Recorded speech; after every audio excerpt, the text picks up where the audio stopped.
Good morning children. Kusum ma'am की online class में आपका स्वागत है। प्यारे बच्चों, आज हम 5th क्लास की गणित की पुस्तक गणित का जादू का चैप्टर 12 है स्मार्ट चार्ट का बचा हुआ हिस्सा हम आज समझेंगे और इसमें दिए हुए सभी सवालों को हल करना सीखेंगे। तो आज है हमारा पेज नंबर 166। ऑस्ट्रेलिया में खरगोश। पहले ऑस्ट्रेलिया में कोई खरगोश नहीं थे। 1780 में ऑस्ट्रेलिया में खरगोश लाए गए। उस समय वहां पर ऐसा कोई जानवर नहीं था जो खरगोशों को खाता हो, इसलिए वहां पर खरगोश जल्दी जल्दी बढ़ने लगे। सोचो उन्होंने फसलों का क्या किया होगा। अब आगे है कि नीचे दी गई तालिका में देख सकते हैं कि खरगोशों की हर साल कितनी बढ़ोतरी हुई।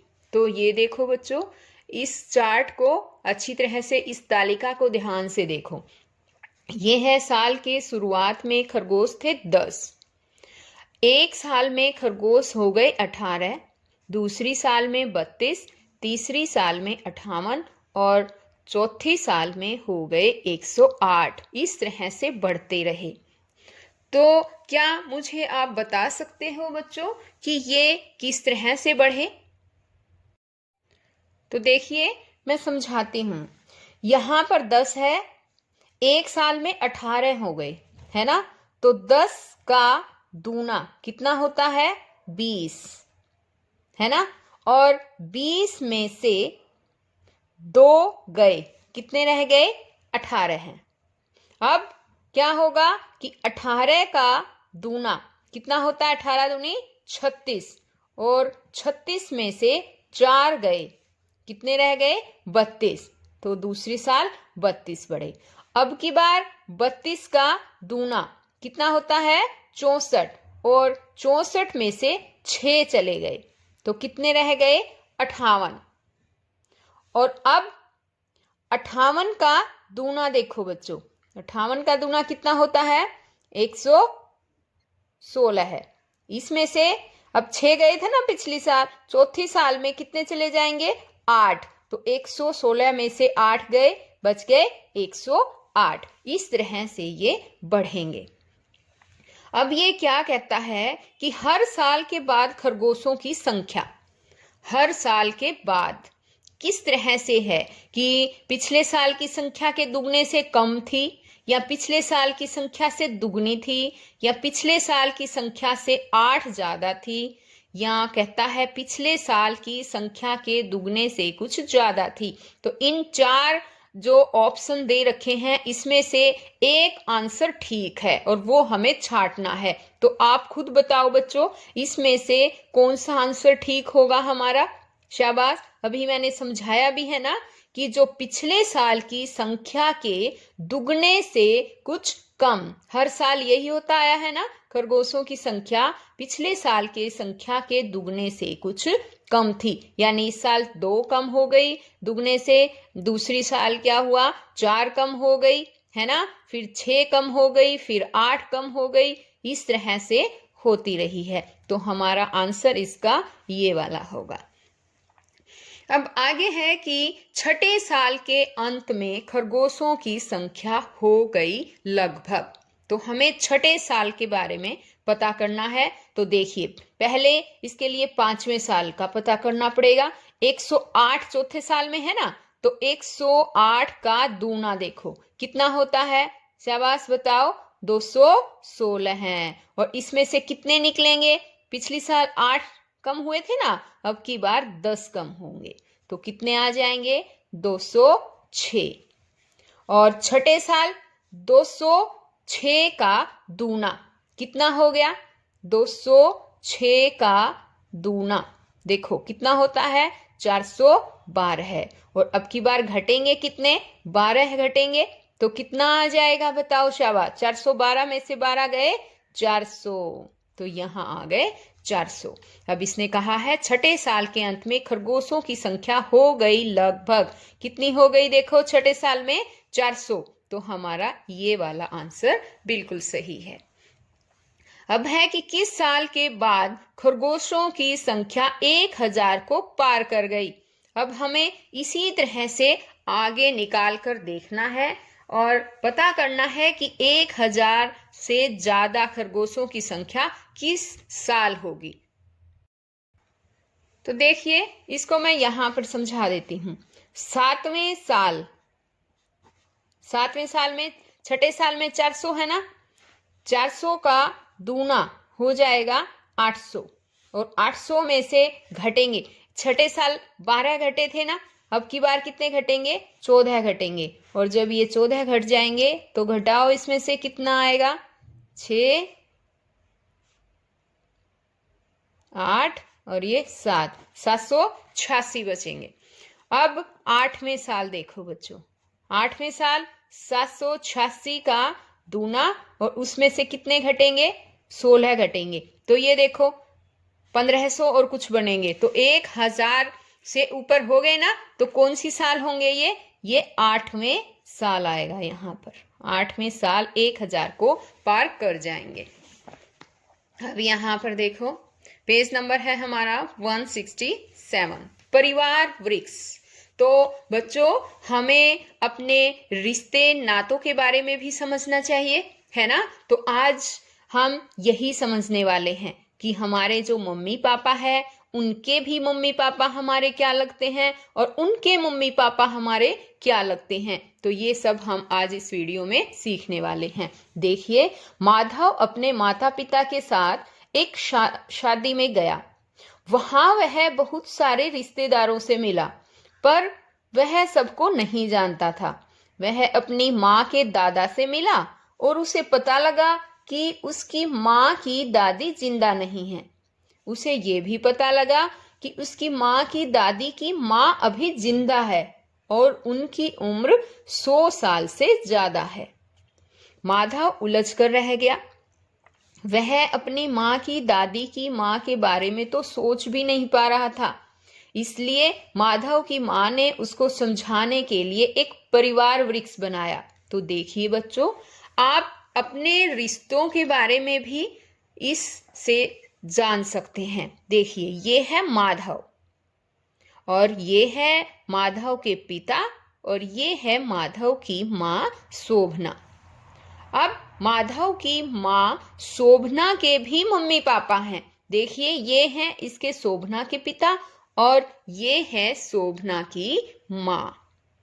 तो माधव की क्या लगी, पहले तो ये बताओ। शोभना की माँ क्या लगी? नानी। और इनके शोभना के पापा माधव के क्या लगे? नाना लगे। अब आगे देखिए, नाना के भी मम्मी पापा हैं और नानी के भी मम्मी पापा अलग अलग होते हैं ना। हाँ, जैसे आपके भी मम्मी पापा हैं और उन मम्मी पापा के भी, आपकी मम्मी जो है उन मम्मी के भी पापा मम्मी है ना, वो आपके नाना नानी लगते हैं। इसी तरह से माधव के भी मम्मी की ये मम्मी है और ये पापा हैं, और पापा के ये पापा और ये मम्मी, यानी कि शोभना की माँ की ये दादी और ये है दादाजी। ठीक है। इसी तरह से ये शोभना की माँ जो है उसके पापा हैं और ये उसकी क्या है बताओ? मम्मी है, यानी कि शोभना के नाना और शोभना की नानी है। तो बच्चों, अब आगे देखो, अब जो शोभना के नाना है उसके भी मम्मी पापा हैं। ये देखो, ये शोभना के नाना के पिता हैं और ये शोभना की नानी की जो है नानी की, दोनों के ही वो है मम्मी और पापा। और इसी तरह से नानी की भी ये पिता और यहाँ पर है उनकी माँ। तो अब देखो, यहाँ ये माधव है पहली पीढ़ी में, दूसरी पीढ़ी में आ गए इसके मम्मी पापा, तीसरी पीढ़ी में इसके माधव के नाना नानी है, और चौथी पीढ़ी में जो इसके नाना नानी है ना, उनके जो मम्मी पापा हैं वो इसके परनाना पर नानी बन गए। किसके नाना नानी बन गए? शाबाश बताओ। माधव के परनाना पर नानी, और माधव की माँ जो शोभना है उसके ये नाना और नानी है। और फिर उनके जो मम्मी पापा हैं वो माधव के पर नाना पर नानी हैं। आ गया ना समझ में? अब आगे देखिए, पेज नंबर है 168। अब जो पीछे हमने परिवार वृक्ष देखा था उसी पर आधारित कुछ सवाल दे रखे हैं कि माधव की माँ ने इस चित्र से माधव को उसके परिवार के बारे में समझने में मदद की। तुम भी अपने बड़ों के बारे में ऐसे ही परिवार वृक्ष की मदद से पता लगा सकते हो। तो बच्चों, आप भी इस तरह से कर सकते हैं। आप पता लगा सकते हैं कि आपकी जो मम्मी है उनके मम्मी पापा, उनके दादा दादी आपके क्या लगते हैं। अब देखिए, माधव के परिवार वृक्ष को देखकर इन प्रश्नों के उत्तर दो। शोभना के कुल कितने परनाना परनानी हैं? तो देखिए बच्चों, शोभना के परनाना परनानी, यहाँ पर देखो, ये शोभना है ना, ये इसके मम्मी पापा हैं, और ये मम्मी है तो ये शोभना के नाना नानी है ना। और शोभना के जो नाना नानी के मम्मी पापा हैं वो शोभना के परनाना परनानी है। तो हम इनको गिनते हैं, देखिए 1 2 3 4। तो कितने हुए? 4। शोभना के परनाना परनानी कितने हैं? 4 हैं। अब आया कि माधव के कुल कितने पर नाना पर नानी है माधव के। अब यहाँ पर देखो बच्चों, ये माधव है, ये माधव की माँ, और ये माधव के नाना नानी, और ये हैं माधव के परनाना परनानी, और यहाँ जो ऊपर दिए गए हैं वो माधव के परनाना परनानी है। तो देखिए, गिनिए, 1 2 3 4 5 6 7 8। तो 8 माधव के परनाना परनानी पर नाना पर नानी है 8। तो यहाँ पर क्या आएगा? 8 पर नाना पर नानी है। अब है माधव की 7वीं पीढ़ी में कुल कितने बड़े होंगे? तो यहाँ पर देखिए बच्चों, 7वीं पीढ़ी की बात है। अब ये तो देखो, ये 5वीं पीढ़ी थी, है ना। ये पहली पीढ़ी, ये हो गई दूसरी पीढ़ी, ये है तीसरी पीढ़ी, ये है चौथी पीढ़ी, और ये है 5वीं। अब छठी पीढ़ी में देखिए बच्चों, इनके मम्मी पापा है ना। अब यहाँ पर देखो, शोभना के दादा हैं, दादा के पिता, तो शोभना के दादा के जो पिता हैं उसके भी मम्मी पापा हैं, और शोभना के दादा की माँ, उसके भी मम्मी पापा हैं। फिर शोभना की दादी की पिता के भी मम्मी पापा, और दादी की मम्मी के भी माता पिता, है ना। तो 2 2 2 2 बढ़ गए ये। तो छठी पीढ़ी में ये 2 2 2 2 बढ़ जाएंगे, 1 2 3 4 5 6 7 8, ये 8 है ना। तो छठी पीढ़ी में कितने हो जाएंगे? 8 दूनी 16 हो जाएंगे, और 7वीं पीढ़ी में 16 का दुगना हो जाएगा। बताओ कितना? 16 दूनी 32। तो 7वीं पीढ़ी में इसके बड़े कितने हो जाएंगे? शाबाश, बताओ, 32। तो माधव की 7वीं पीढ़ी में कुल कितने बड़े होंगे? 32। अब है, अगर माधव इस परिवार वृक्ष को आगे बढ़ाए तो किस पीढ़ी में 128 बड़े होंगे?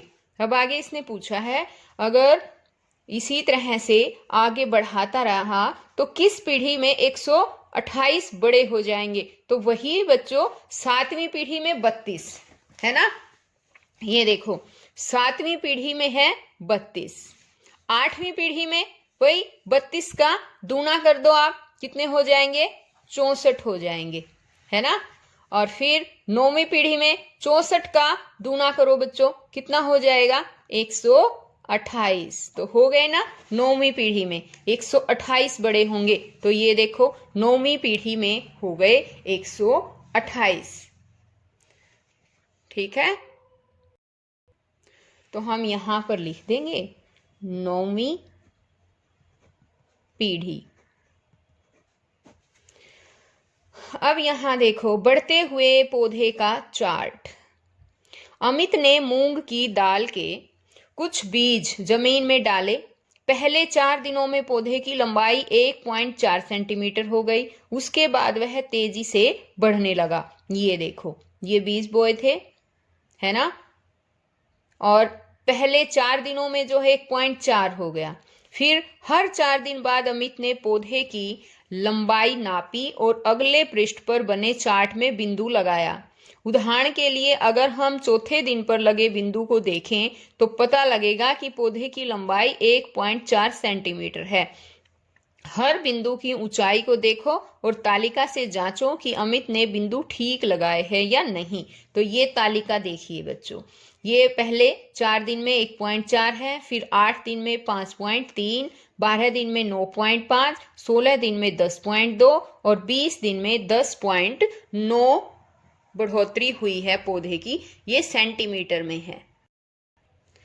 अब देखिए यहाँ पर चार्ट दे रखा है और इसने कहा है कि यहाँ पर अमित ने जो बिंदु लगाए हैं वो ठीक लगाए हैं या नहीं। तो सबसे पहले तो हम इसी की जांच करेंगे।